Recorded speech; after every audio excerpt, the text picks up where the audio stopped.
verse on the Jester for Jesus website for today is from 1 Corinthians chapter 5 and verse 7. It's just the last part of the verse.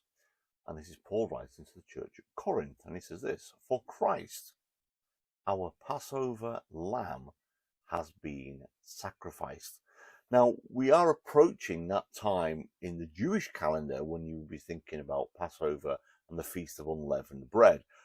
The Passover being when God's presence, his angel, passed over the land of Egypt and all the Israelites were safe and all the firstborn of the Egyptians were killed.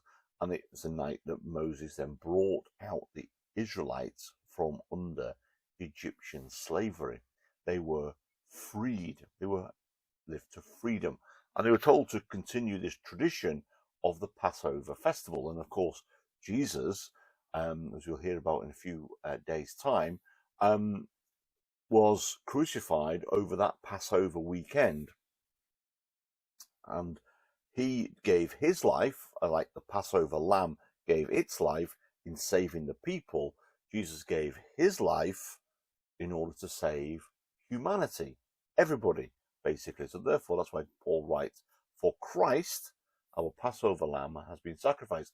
And therefore, then, in a way, his sacrifice on the cross was the once and for all final sacrifice for sin done. No need to have a sacrifice ever again.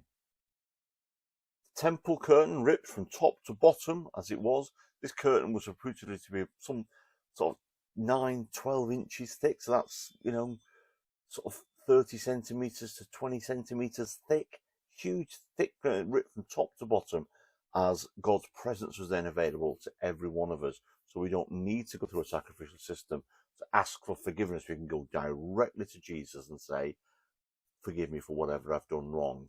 And so therefore Christ, yes, our Passover lamb, has been sacrificed. The one and only final sacrifice.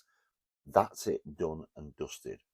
Words to kind of meditate on over this weekend as we lead into next week, which is Holy Week. Have a good day today.